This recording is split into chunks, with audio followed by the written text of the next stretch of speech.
Hello there, today we are reviewing the new Batman film starring Robert Pattinson as Batman, also starring the guy from Westworld who always pulls the same face in every role he does, Colin Farrell as the Penguin and Paul Dano as the Riddler. A lot of people were very excited for this film. It promised to be a unsanitized look at Batman. It was supposed to be dark, gritty, disturbing, dirty, seedy, just a very dismal look at Batman's world and Gotham.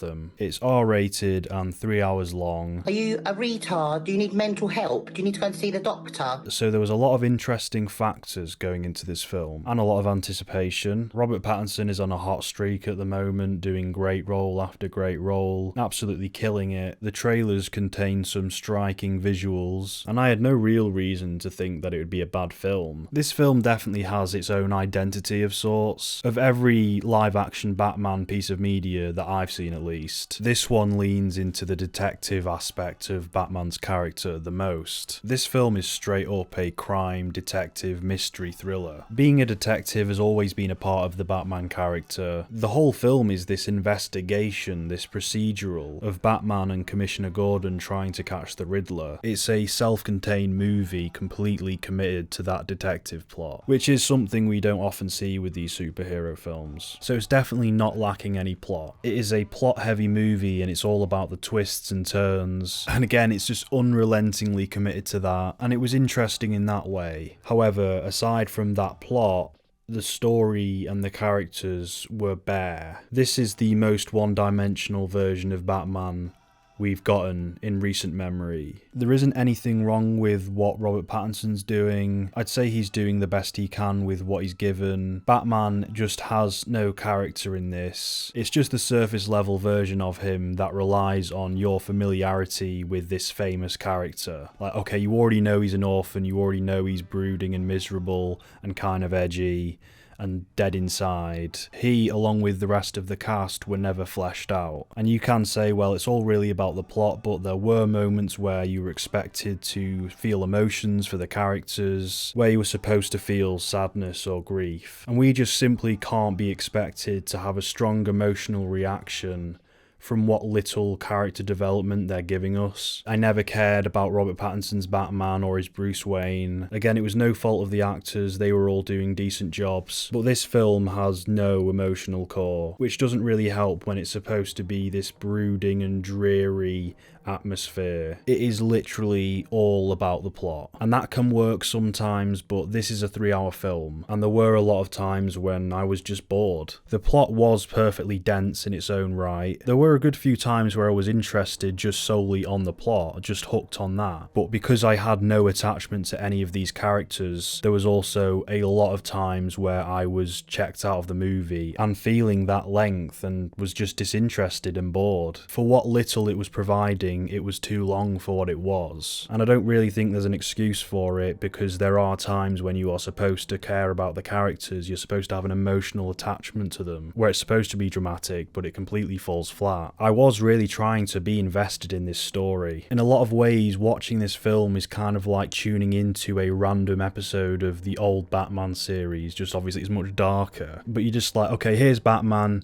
you don't need any development on him, it's just Batman, we all know it's Batman, what's he doing this week? Oh, he's doing this to detect. He's got that look for Riddler. The detective angle is the only real thing that this film has to offer, and even that, if you started picking at the plot, you'd probably find loads of holes and stuff, but I don't really do that because I'm not CinemaSins, but whatever. There's probably tons of stupid shit that I didn't even notice. Paul Dano as the Riddler was fairly good. Paul Dano's a terrific actor, and it's a good choice for the Riddler, to be fair, but he was playing a lesser version of other characters that he's already played in other films. Also, he doesn't have that much screen time, and they kind of turned him into Jigsaw in this, in an attempt to make him scary. And that's the thing, I was supposed to be intimidated and scared by this guy, and I wasn't. And the film keeps insisting upon its own severity, and insisting on how depraved and vile the Riddler is and how fucked up the plot is, but I don't ever feel that dread. All things considered, it's fairly clean, and it's clearly going for like a Zodiac 7 thing, but you don't really want to invite that comparison, because those films are genuinely disturbing and fucked up at times, and they're memorable, and they make you feel uncomfortable. This film just doesn't have that effect, and all things considered is fairly sanitized. dramatized. For instance, Commissioner Gordon has all these lines where it's like,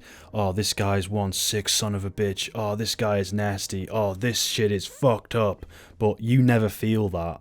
The film is just insisting that said thing is fucked up or really disturbing and deranged, when it's not. It doesn't have that effect viscerally. And also Riddler has this mask thing on for a lot of the movie, and he's talking on a phone. He's like FaceTiming people, trying to be all scary, like some creepy pastor or something. And again, that's supposed to be like, oh shit, this guy's fucking mental, oh my god, just be careful. But honestly, all of those scenes with him on the phone were actually quite funny. Like, he was just going skits on them, and he had like this face covering again, and it made it sound like he was muffled, like he was shouting down an Xbox mic or something. It just sounded really funny. I'll come out my house and I'll break your fucking legs, you little prick! It just doesn't achieve or earn the things that it wants to be. Batman doesn't have a fully fleshed out character. We're just like hammered over the head like, oh, this guy's miserable, oh, this guy's got a rough life. We're told, oh, this guy's fucking insane, oh, this is fucked up, oh my god, this is fucking horrible, but we never feel it. And because all it has is that plot, it gives you many opportunities to become disinterested and bored, as I said before. You haven't got any characters to latch onto, and if a film is going to be 3 hours, it needs something meaty. It needs something of substance to sustain the audience's interest, and it didn't do it for me for a lot of the time, and there were multiple occasions where I was bored, but not all the time, because sometimes I was fairly intrigued in what was going on just on a plot level. If you like fucking go nuts, like absolutely nutty for detective thrillers, well, I don't know, because you just always do Zodiac or Seven, which are just much better and just pacing wise are perfect. If you love the detective aspect of the Batman character from all the comic books and shit, you'll probably fucking love this film. I can already tell that people are going to be pissed off at me for this if this gets like a fair amount of views. I can already see the like, oh, you're just too dumb and you just got too little an attention span to fucking get why this film's a masterpiece. But no, don't let them fucking bully you like that. Now, this film does kind of have its own style. As I mentioned before, it is a dreary look at Gotham, and the cinematography is meant to illustrate that, and there are some striking visuals in this that you could see from the trailer, but overall, the cinematography still isn't really that good. Now, everyone's going to say that the cinematography is intentionally made to look ugly. That is true. It is still drab and bland and objectively fairly poor.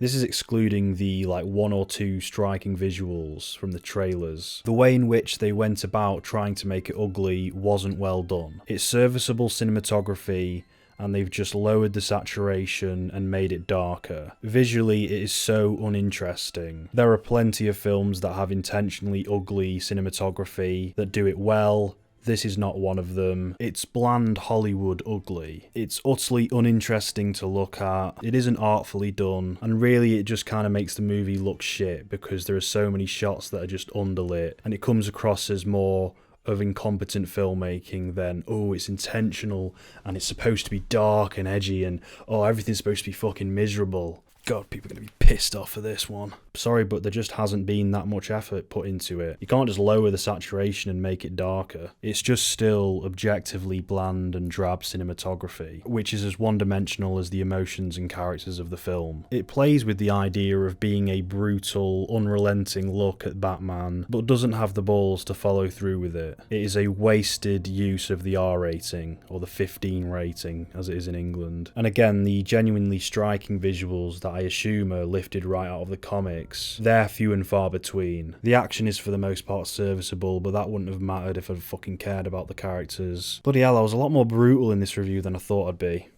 I thought I'd be kind of like mixed on it. No, it is definitely flawed though. I am genuinely happy that people are really liking this film. Again, it is fairly different from the usual superhero blockbuster. It's completely self-contained and plot heavy. It just had nothing else going on for me in all other departments of filmmaking. The score was alright, I guess. Kind of got spammed though. People are going to attach a certain level of sophistication to it because it is for adults and it's dark and edgy and shit. You're going to get called dumb for not liking it and that you've got a shit attention span, when you don't have to worry about that because there are plenty of justifiable reasons to be bored in this film. It doesn't provide enough substance to be deserving of your interest. By no means is it a terrible film. It's just lacking in a lot of important departments. And I don't think I'll ever rewatch this, because I don't think I'll ever need to. I just can't wait to be told by a bunch of people that I'm too stupid and have too low attention span to enjoy this film, to appreciate what a work of art it is. The Batman isn't boring because it's slow and brooding and 3 hours long. It's boring because it has no emotional core. You know what, I'll be honest with you, the first time I watched 2001 A Space Odyssey, I was bored by it. I didn't like it. It took me a few years, I watched it again, and I loved it, and now it's like one of my favourite films of all time. I think it's literally one of the greatest films ever made. So maybe it'll be like this with The Batman, you know, maybe it is actually like that, you know. Maybe it's just like 2001 A Space Odyssey. I'm sure it will be.